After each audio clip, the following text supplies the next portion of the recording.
Hello and welcome back to the Finding Your Feet podcast, a podcast show dedicated to helping you get closer to your true authentic self by helping you find your feet in life. Welcome back to the show, everyone. This week we are talking all about codependency. So for a really long time, codependency is something that I didn't really understand what it was. I'd heard about it, but I just didn't really get it. And then as I have evolved into the best version of me, just like been going to therapy and just like becoming more self-aware every day, It's a constant process of self-actualization. I've started to understand more about what codependency is through personal experiences, and now I understand the concept now. So you might have heard of codependency, the term, but maybe you're not too sure about what it actually is or what it means. So we're going to go through all of that today about what actually is it, what the signs of codependent behavior, how to change it and sort of heal from it. And also talking about the victim and the saviour paradox. It's quite a deep episode. Yeah. We aren't skirting around fluffing it up today. We're getting right in to the nitty gritty. Yeah, we are. We're getting nitty gritty because I feel like the knowledge of like codependency and the victim and saviour and all that will transform relationships. Like Absolutely. Just that awareness of it is so important. So yeah, even though it's like a really heavy like knowledge-based episode, it's really important things to learn. But if you have been enjoying all the recent episodes and you want to leave us a little bit of feedback, just give us some star ratings on Spotify and Apple Podcasts and leave us a review as well on Apple. We have got some new ones recently and we absolutely love reading them. We literally fire them off in the group chat. We're like, oh my God, this is so nice. Like we read every single one and really appreciate it. Yeah, show us some love. So before we get into the chat, we're just going to actually read out to you the definition of codependency. There's like quite a few varying definitions, but this explanation kind of sums up the whole thing because codependency is like a process. Yeah, it's hefty. It's big. So codependency is a coping mechanism brought on by a trauma response of not having your needs met, most likely in childhood. It involves reliance on other people for validation, love, and self-worth, and a difficulty of owning one's own boundaries in the process while often taking on others' needs or manipulating others to feel secure. This can occur with a parent-child, a partner and a partner, a friend, or even a co-worker and a boss. It's a large spectrum and the dynamics change over time. Yeah, so even from that, you can hear how layered it is. Yeah. But I think one important thing to understand is if anybody resonated with what Grace just read out, then don't fret because we're all codependent to some degree. But yeah, the reason we're talking about this is because it can become harmful, obviously, when it's to a different degree. Yeah, like we all have elements of codependent behavior, but we can still live really healthy lives regardless. But it's just... yeah, obviously it can get quite far down the spectrum where it is really damaging relationships and your life. And only you will know, like in your heart. If these things ring true to you and you think that really does affect my life and I want to change that, then you'll know.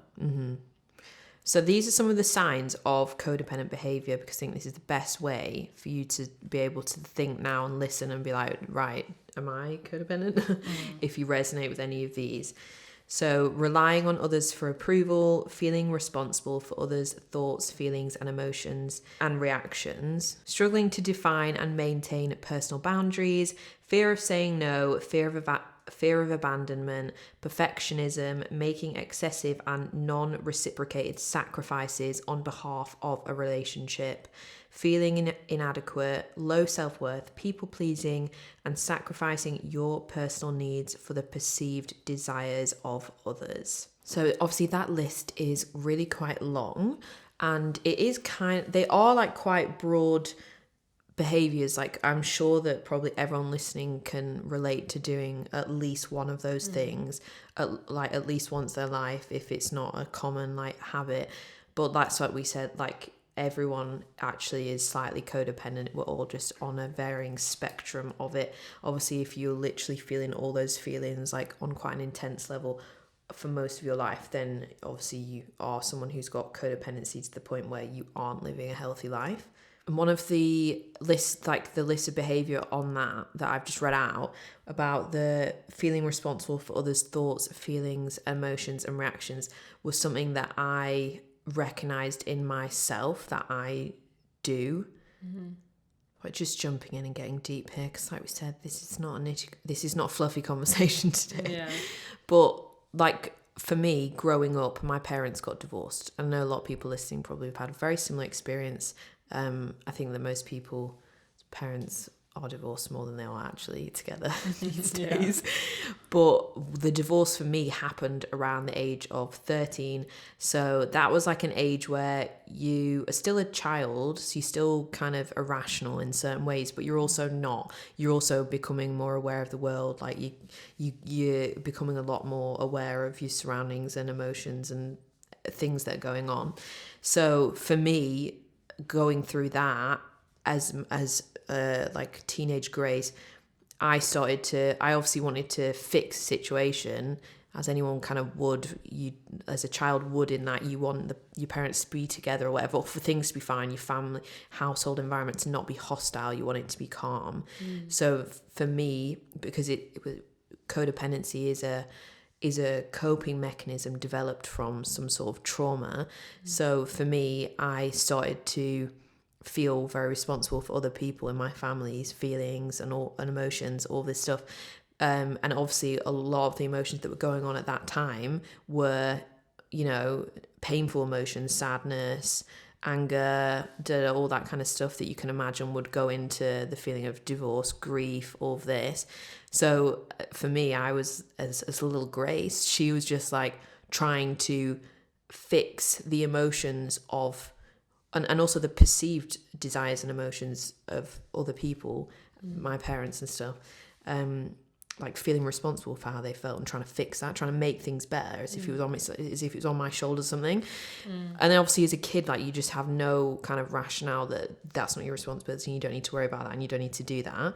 And then obviously that's how you develop codependency tendencies.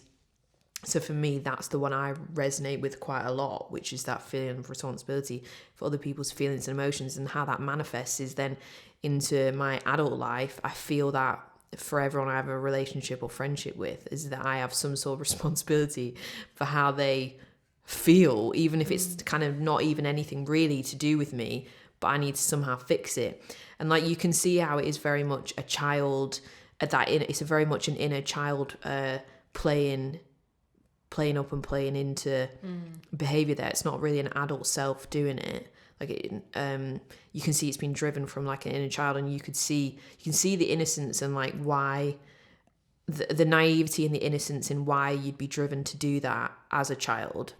But then as an adult, that's not helpful for you. It's not helpful for you as a child either, but it's not helpful for you because you can't be responsible for other people's feelings and emotions, like especially outside of the circumstances of where it's not even actually related to you. It's just something that they're having a problem with, or it's just their own life. For you to take that on and think that you have to fix it, and that you can't be calm and chill and be okay if they're not okay, isn't healthy. It doesn't mean that you then just don't care about people, because that's horrible. Obviously, if you've got friends and stuff that are upset, it's quite normal to feel upset too and feel their sadness. Like that's quite a human, it's just having empathy. But there's a line where it's like, it's not, you can't seem to leave it at the door, and you're taking it on as if it's your job to sort out.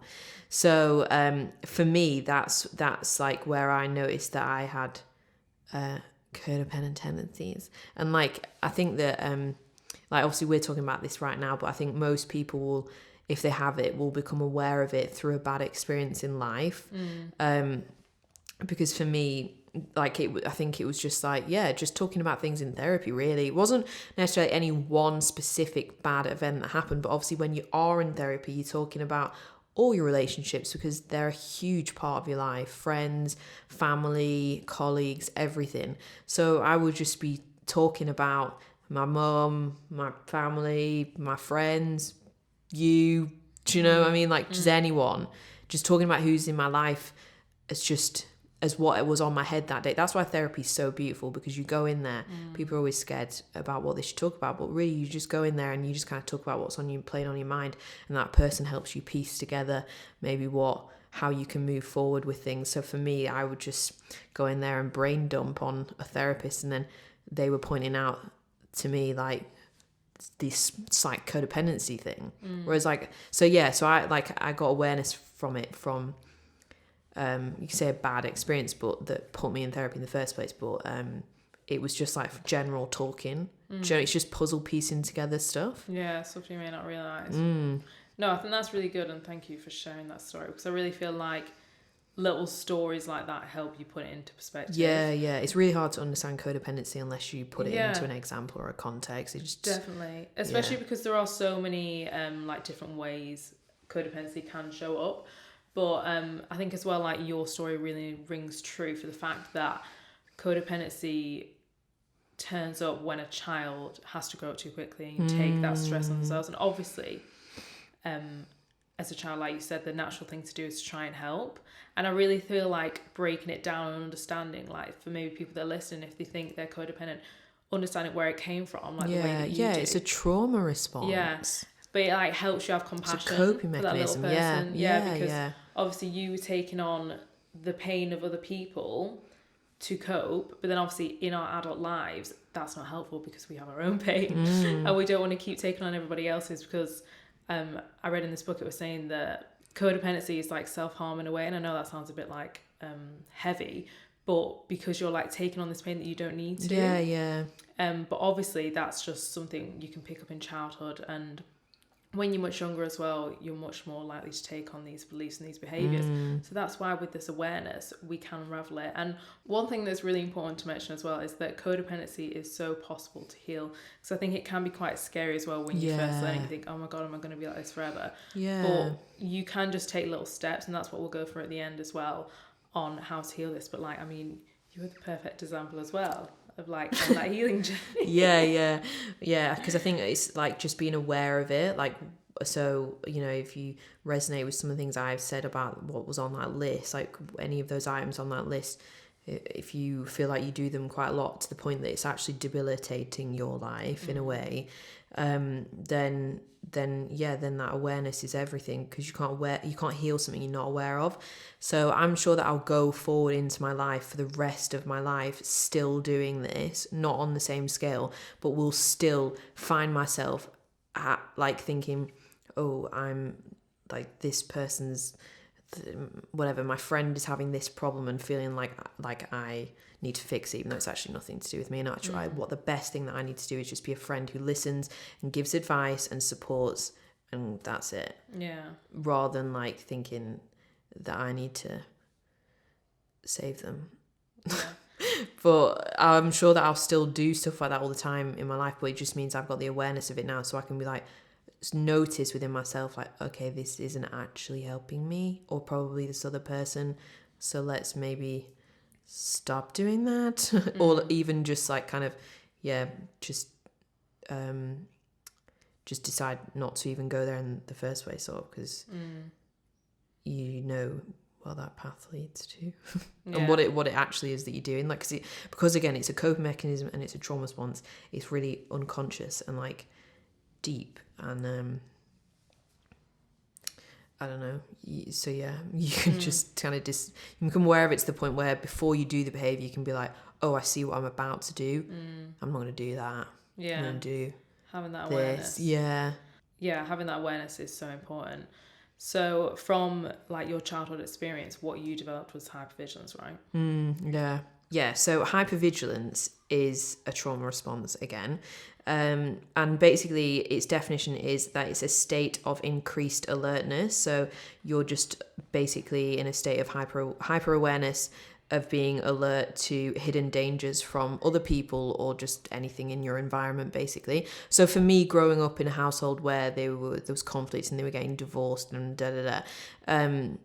that makes sense why you develop hypervigilance, because if the atmosphere is always hostile, as a child, you're potentially not going to get your needs met, because if there's hostileness and like arguments and bad vibes, and like people are more, you know, like not saying like, it's just, like when you have an argument with someone, like you kind of just focused on having that argument, you're in fight or flight, like having an argument with someone, like if you feel, everyone knows it, if you have a little spat with anyone, like it's so draining, you're then not really gonna have as much energy, are you, to like fill the needs of a child. I'm not saying that I grew up having no needs met, like I grew up in a very nice safe house, but like, you know, it, yeah, there was divorce, so I'm like, and that's, yeah, it's not like it's oh, come on, I mean, your parents got divorced as well. No, yeah, everything you're saying I can relate to, definitely. Yeah. Especially, no, well, not me, sorry, but another example is that I think I was reading in another one of my books called Good Morning Monster, fabulous book, guys, all about therapy trauma. And she was saying that hypervigilance can be developed a lot if people have been in abusive households, which is obviously just so obvious because you're scared for your safety. But of course that can mean in terms of needs as well. So you're scared you're not going to get your needs met. But yeah, if you're scared for your safety, you're obviously going to develop that hypervigilance that you will carry throughout your life. Yeah. And you're going to be more likely to always want to read the room, to always want to understand why is someone feeling like that. Yeah. Are they okay? Are they not okay? Yeah, because hypervigilance is, like I said, it's being like really alert to hidden dangers from other people or in your environment. So if it's in your, so say it's other people, so let's say it is like a physically abusive household, then obviously you're going to be you're probably going to have quite serious hypervigilance, but more on that PTSD scale, because there's physical violence involved, and that's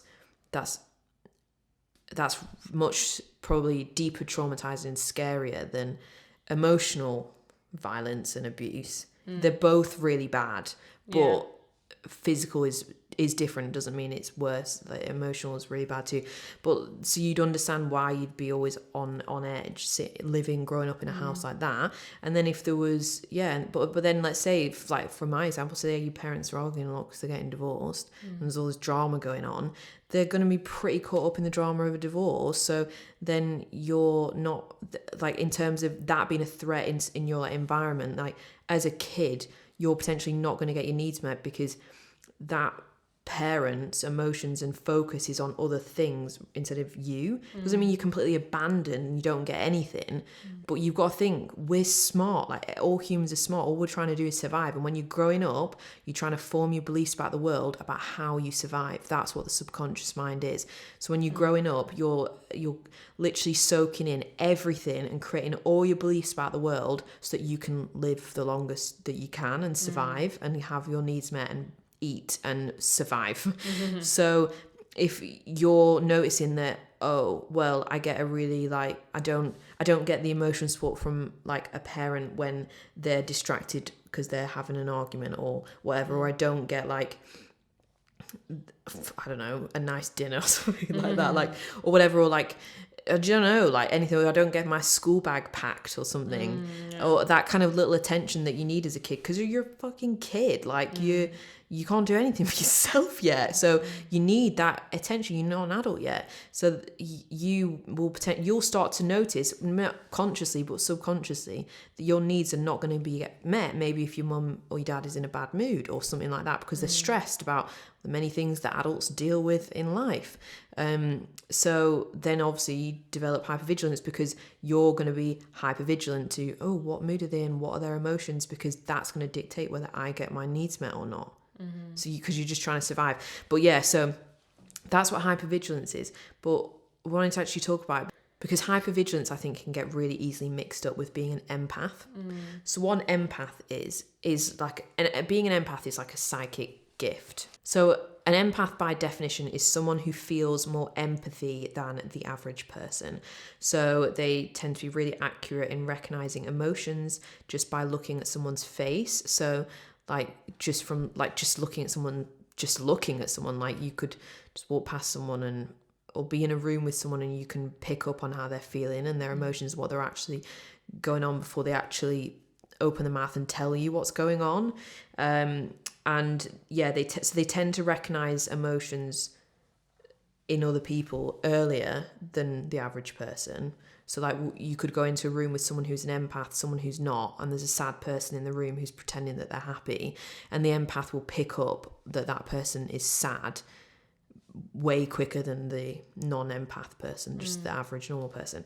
But what they also tend to do is, they recognize these emotions in others earlier, but they also rate them as more intense than maybe the average person would.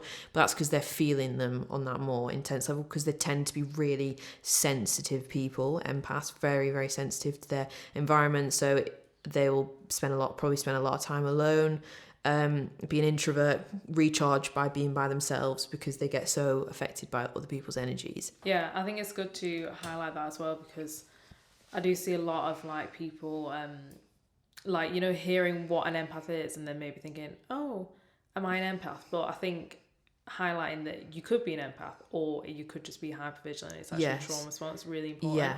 But I think with both of them anyway, like not to glorify being an empath, because I think with being either of them just comes kind of like a responsibility of knowing yourself better, because obviously with being an empath it can be very like consuming, especially to things like where something goes on in the world and stuff. Yeah. And empaths will literally like pick up on the energy and it will like drain the life out of you. But I think definitely bringing the awareness to the fact that you could actually be hypervigilant and it's actually just a trauma response. Yeah, because I think that being an empath can be slightly romanticized and, like you said, kind of glorified. So you can resonate with being an empath, but yeah, it might actually just be that you're hypervigilant. And then that's when it's not very helpful for you, because then you're just putting down the fact that you feel everyone else's feelings. Maybe you feel responsible for them, those feelings, that you're opening yourself up and picking up on everyone else's energies and feeling it and feeling the depths of everyone to the point that it's draining you. And then you just put it down to, oh, but I'm just an empath. Yeah. And it's so cool. And it's like, no, it could just be you've got hypervigilance. So that and that's not necessarily really a good thing, because hypervigilance is just draining you. You're just in a state of like fight or flight, and it's just draining you. And it's important to know that hypervigilance, one, isn't a normal like state to be in and way to be living your life, as in you can do and deserve to feel better than that. Yeah. You deserve to just feel calm and happy and not on edge all the time.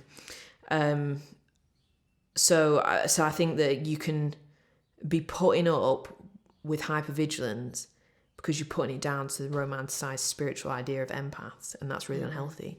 So it's important to know the difference between the two, and then have an awareness, because because I'm speaking here from my own experience as well. Like, I heard what an empath was and was like, that's me. That is me. What a beautiful gift. And I definitely am an empath. I do have that sort of ability to read someone's emotions that I don't even really know, like as in to sense on them, like how they actually feel without even actually talking to them or whatever. So, and that's nice, because it means that you just have more empathy and you're like slightly more, got a bit more like emotional intelligence to be empathetic with others. But there's a line where that's not helpful for you. Yeah. So for me, like, I just saw the definition of an empath and what it is and thought, oh, cool, that's what I am. And then I learned what hypervigilance is, and then I learned what codependency was, and then I learned about this feeling responsible for those feelings. And I thought, oh, there's a little bit more to it. So yeah, it's just like important to understand the two, because then I can decide how much of an empath I want to be, and it's called being an empowered empath. Because being an empath is a very beautiful thing, but can be fucking draining. I'm sorry, but you don't need to live your life feeling drained and dealing with other people's shit. Also, when you're like constantly, I think, in that state of being an empath and like really grounding into those like abilities to be one and that sort of psychic gift, because it is a psychic gift.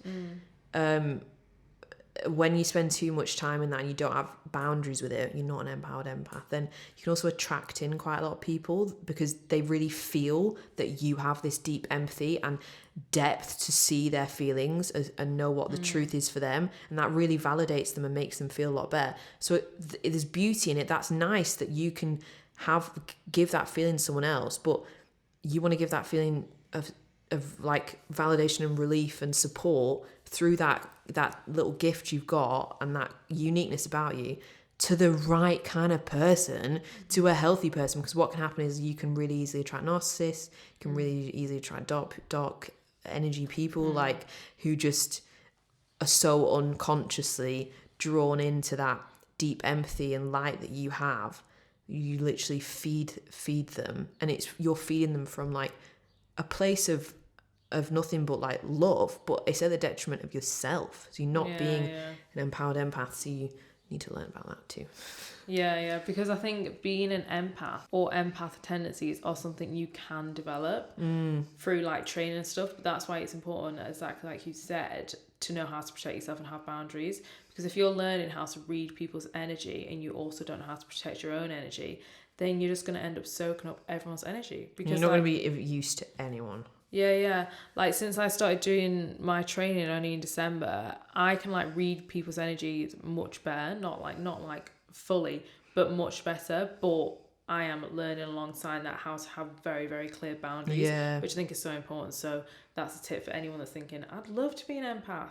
It's like you actually need to teach yourself properly. Otherwise, people can go into like being a psychic for years and years and actually never even put that boundary and end up like draining their whole entire life. Yeah. So it's very important things to know. Yeah. Like that's why with spirituality, I'd love to combine it with like psychology and science and real practical mental health stuff, because like we said, you can fully romanticize and glorify, I'm an empath, but actually you just might have really bad hypervigilance, and that's not something you need to live with, and like that's something you should focus on healing, because that's not good for you. And that's why it's really important to like have a full 360 view of everything that's going on. Like that's why I will never look entirely to spirituality to fix my life or help me or self-develop me or heal me. I will look to that. I will look to mental health. I will look to science. I will look to psychology. You've got to look to everything, because it all goes in hand with each other. With each other.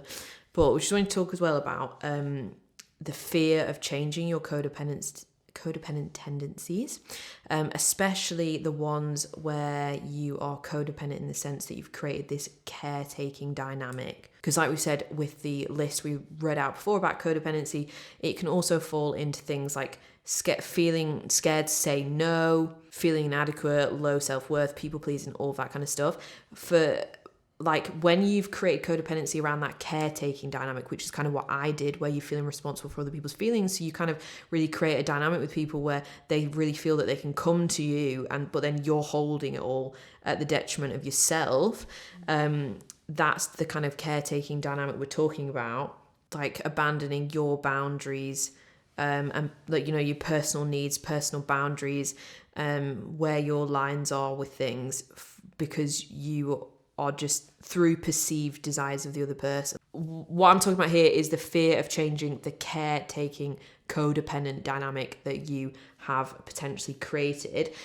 People can have a lot of fear around, because once you've gained this awareness, like, oh, okay, heard Grace and Abby chatting about this, I resonate with some of these things. Do you know what, actually I have codependent tendencies and they play up a lot in my relationships in my life. I don't want to be this anymore. I don't want to do this. I'm empowered. I want to choose better for me. I want to put me first and take care of my needs and my health and my wellness. I'm ready to change. Then you can be scared to actually implement the change because you think that person, because the reason why you've created a caretaking codependent dynamic is because you wanting validation and love. So the reason why you're doing that for someone is because you think, if I do this, they will love me. Yeah. They will validate me and they will appreciate me. But actually, you know, in a healthy relationship, you don't need to do that on that scale for them to appreciate you. They'll just appreciate you for who you are, not what you're doing for them and doing to them.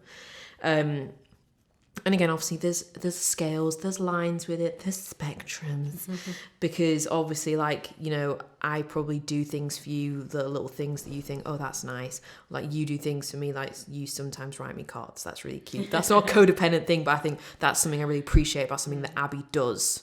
And it's all a part of who you are as well. So when I'm saying, it's not black and white with everything that I'm saying, but what I'm talking about here is like those like I said, the caretaking codependent dynamics where it's at the detriment of your own needs and your own well-being and happiness and everything.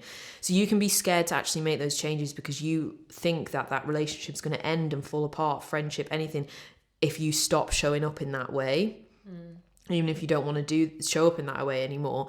But you don't need to fear that, because the only friendships, relationships, and dynamics that are going to fall away and exit your life as a result of you stopping your codependent tendencies and showing up as that healthier, happier, better version of you are the unhealthy relationships that are not meant to last a lifetime anyway. The ones that are built on trauma bonds and stuff like that, because the relationships that will stick around even when you transition out of being a codependent and stop showing up with those codependent tendencies are the good relationships that are really authentic. They're based on like authentic connection and love for who you are. Like, because when you stop being codependent as well, your relationships, the ones that fall apart, were shit anyway, let them go and don't even look back. Like, they're not meant for you. They were built around you showing up unhealthily.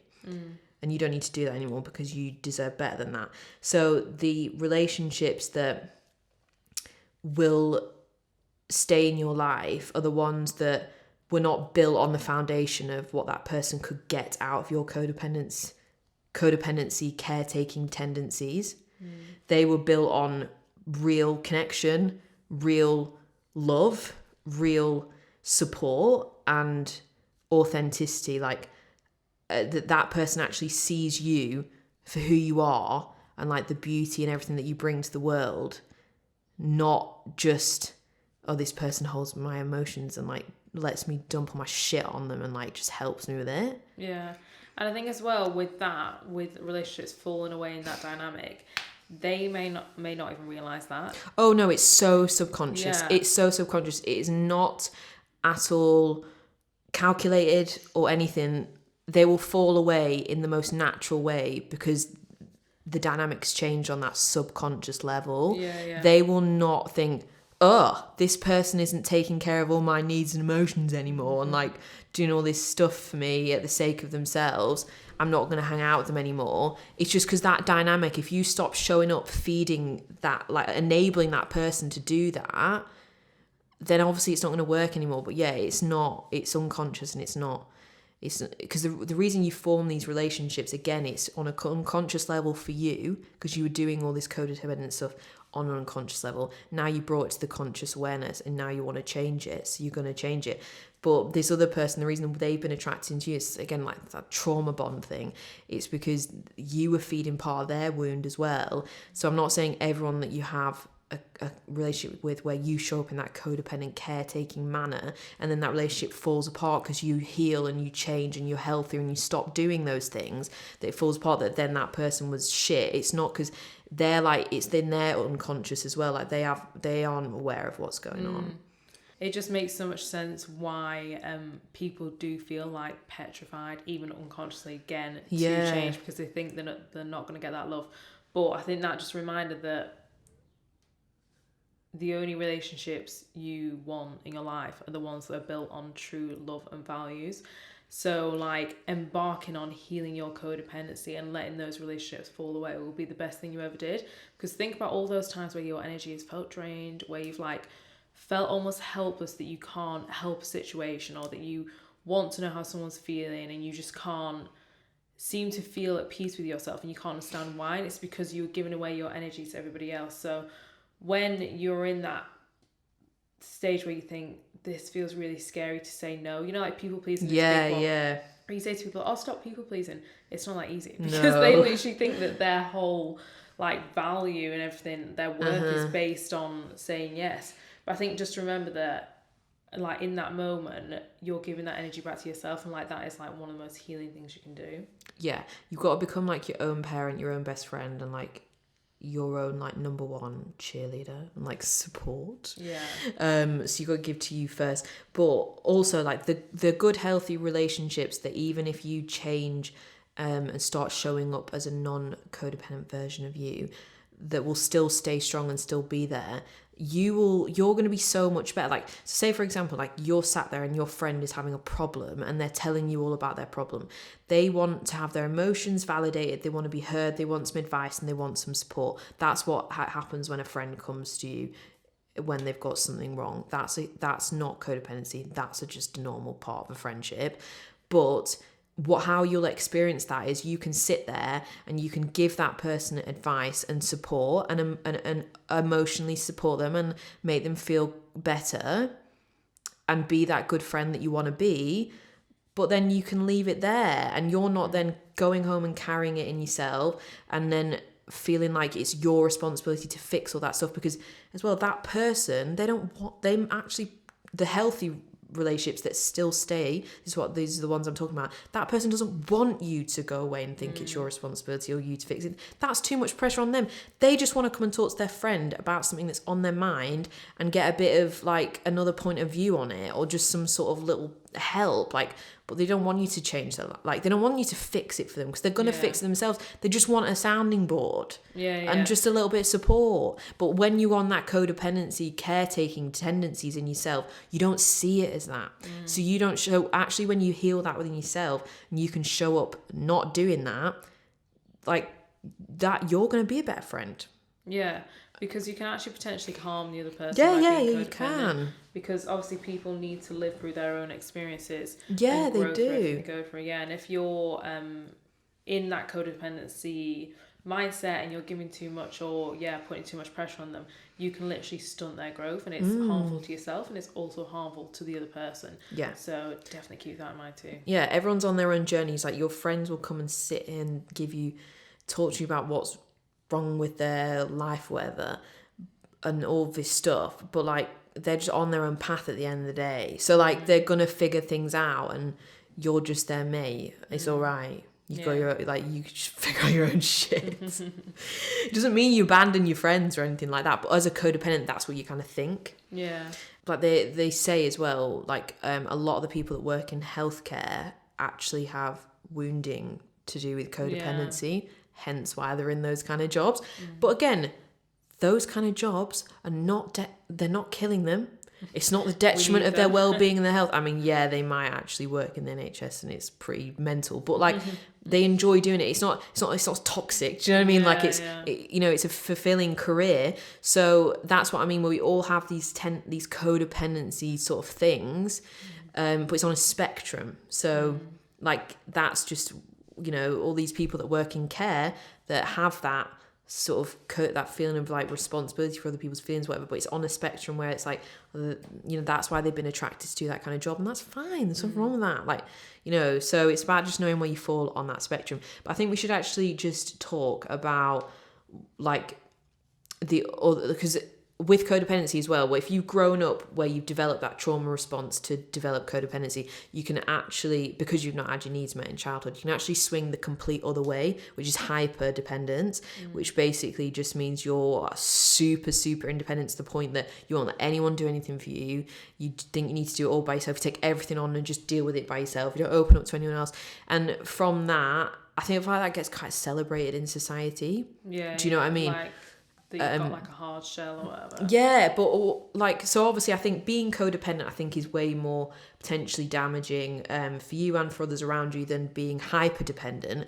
But in being hyper-dependent, you're missing out on vulnerability, and you're missing out. That's what builds connection and relationships.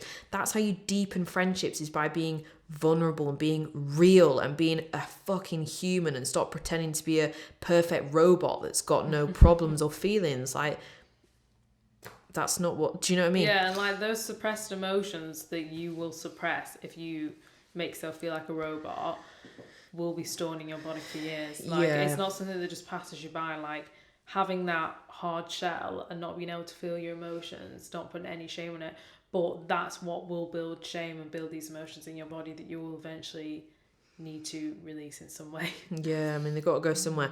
But again, like, pure compassion to you right now if you resonate with hyper-dependent, because the only reason that you feel that is because you didn't have your needs met when you're younger, and you just resorted to thinking, well, no one else is going to fucking save me, so I have to save myself. And like, like, compassion to you, like, that's But again, like, there is good people out there in the world that you know, if you are brave enough to open yourself to in the future, because like you form that hard shell because you've had to. So be gentle with yourself, and with time, if you can heal and learn to soften that, then you get to open yourself up to what it's like to have a supportive friendship and a good relationship and stuff like that. Because you know, like, supportive friendships and things like that, they build massive amounts of resilience within you. They're so healthy. You live longer if you have strong relationships. They're so crucial for your well-being. But we also just wanted to just quickly reel off what is healthy, because the middle between codependency and hyper dependent is interdependence. So this is kind of where you want to be. Yeah. That's what we're aiming for. So some signs of an interdependent relationship are healthy boundaries, active listening, so that's you listening to them and you feeling listened to. Time for individual interests. So you're not completely, you know how many people go into a relationship and lose themselves, lose their own passions and interests and like uniqueness and like what they like to do, and they fully get absorbed in this other person's world. That's not healthy. So yeah, still taking time for individual interests in the relationship, taking personal responsibility for behavior, creating safe spaces to be vulnerable, being open and approachable even with difficult issues. You don't need validation from each other, but when you do come together, you both really cherish each other in the relationship. But there's not that sort of, I need you to, but like, so you still have a lot of self-validation, and you're cool. You don't need your partner to validate you. But when they are giving you love and compliments, when you are coming together, like, it just feels so good. So it's like you got your solid cake of validation that you've already baked, and then everything they bring you is just the icing on the top. But you're not living at the mercy of needing that from them. Yeah. Because then that's not healthy. So yeah, that's interdependence, because I mean, we've got to talk about what's healthy too. Yeah, exactly. Because how are we going to know what we got to aim for, guys? Yeah, exactly. That is what we're all aiming towards, and it's obviously a journey every single day. So if you ever fall into like different habits, just knowing like that actually that's what we should be aiming for and that's what you deserve is really important. But the last thing we're just going to touch on is the victim and the saviour paradox. Because dun, dun, dun. It sounds so dramatic, because it is dramatic and you don't want to do this. So this can happen very much with codependent tendencies, where you may have grown up with, say, one of your parents, you felt like you wanted to save them. And this could be from mental health. This could be that they simply weren't present. It could be maybe substance abuse, something where you felt maybe that hypervigilance towards wanting to help them growing up. And then we can grow up and get into our adult lives, and we can fall into relationships where unconsciously we want to save that person. And that could be a friendship or a romantic relationship, or even like a boss, actually, to be honest. I think it's most common, this sort of dynamic in romantic relationships. Yeah, because it's like such deep things. But I think you can be drawn unconsciously to those people. Definitely. And the two main reasons why you may do this is because, one, this is familiar to you. So obviously we talk all the time about our subconscious minds, and what is familiar to us and in our comfort zones we will attract, even if it's not healthy for us. So if you're used to wanting to save someone, then you're going to probably seek out someone that you also want to save. And then the second reason, which I just think is really sad, is that you never got the opportunity to save that person you wanted to save. So you're going to go about and find other relationships where you're going to try and do that, and obviously because that is built on a trauma bond, you're probably not going to succeed, and you're going to cause yourself more pain. And in this process you become the victim. So you're no longer the saviour. It kind of switches forces, and you become the victim in that, well, more than likely romantic relationship. And I think, like, with that little fact, like, the awareness of it is so important, because as I said, it is really unconscious, and you may not even realise you're doing it.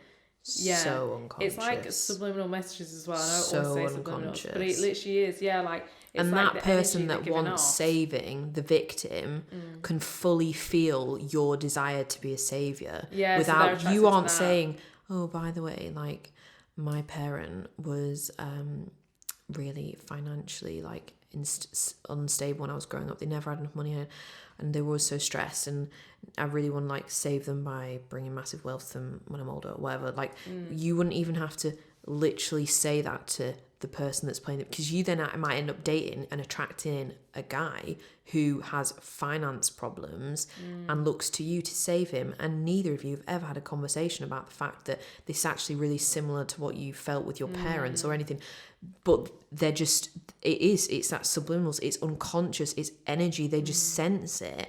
And again, like, I'm not saying they're bad for being drawn to you for that. You both feeding into each other's woundings here. But you always going through your life wanting to be the saviour is dangerous for yourself. Yeah. Because it isn't going to work.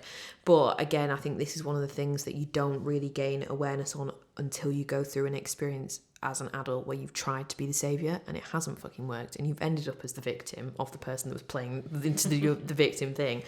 And then that's where you're like, okay, why the fuck did this thing happen in my life? And then you're like, if you choose to, not everyone chooses to do this, but shit things happening are a really, really great opportunity to sort yourself out and become a better version of you and heal and, you know, get rid of blind spots in your mind and stuff. Like, sometimes we have to have events that trigger us to know that we didn't have a trigger in the first place. Yeah. So usually you trying to be a saviour and it not working out, because it never does, you have to experience that once, maybe twice, maybe 3 times. Maybe you've got to experience it for 20 years before you realise and you decide, you know what, this is not working, and why am I doing this? If you ask yourself that question, then you will find the reason why, because it's deep into your subconscious. Not like it's not that it's deep and it's hard to access, it's just you don't really notice it because it's all you've ever known. So until you have a situation that triggers you, that's the only thing that stops you and makes you think. Yeah. Otherwise you don't know, because you only know what you know. Yeah. You only, until you know better, you do better. Like, so to heal that, awareness is the most important thing. And I think personally that this saviour and victim sort of dynamic and paradox is something that you kind of have to unpack in therapy as well, because I think that it's just like I said, it's all you've ever known. So it's a bit like you really do need somebody who's objective to just point out patterns to you. Yeah, exactly. I think with that, and also just with codependency, I think therapy can be really, really helpful. But if you don't have access to therapy right now and you think, oh, I've definitely got some codependent tendencies. I was listening to a podcast yesterday, which I'll put in the show notes, and this psychologist was explaining this really simple exercise to help you when you feel triggered or feeling like you want to kind of like overgive. Yeah. Be codependent, yeah, basically in a relationship. So she basically said that when you feel the urge to, so this is kind of like the caretaker dynamic that we're talking about here. So when you feel that urge to kind of give too much away, and she was explaining it is an urge because it's like a trauma response, sit with it and rate it from 1 to 10 how uncomfortable it feels for you. And then when you're rating it, just actually ask yourself, like, how can I help this person? How can I protect my energy while helping this person? Do I even need to help this person? Is it helpful for me? And as you ask yourself those questions, obviously you can go ahead, help them if you want. If it's your friend and they want advice, of course, help them. But remind yourself to protect your energy in that process. And then each time you do this, and each time you feel that urge, just keep rating it from 1 to 10. And if you are kind of keeping aware of how much you're giving away, and keeping in mind, is this serving me? Over time, the rating of how uncomfortable that is should start to go down, and you should start to feel better.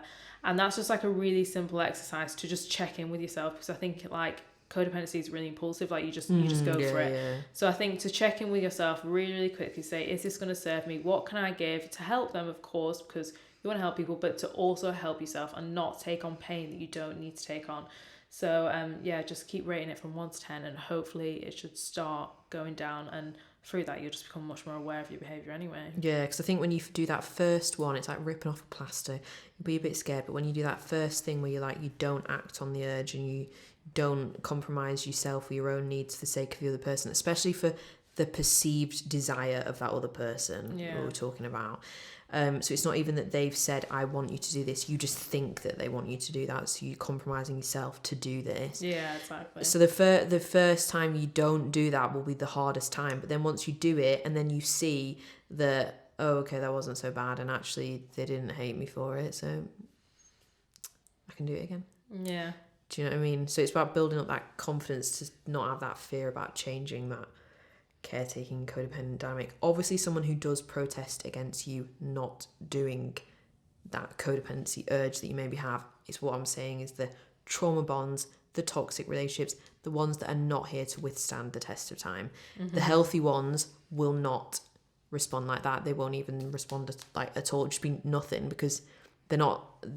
You don't need to do that for them. Yeah. So yeah. Anyway. Woo! We made it through the episode, guys. Well done if you're still here. Yeah. Pretty hench. So we're going to wrap it up there, but thank you so much for listening.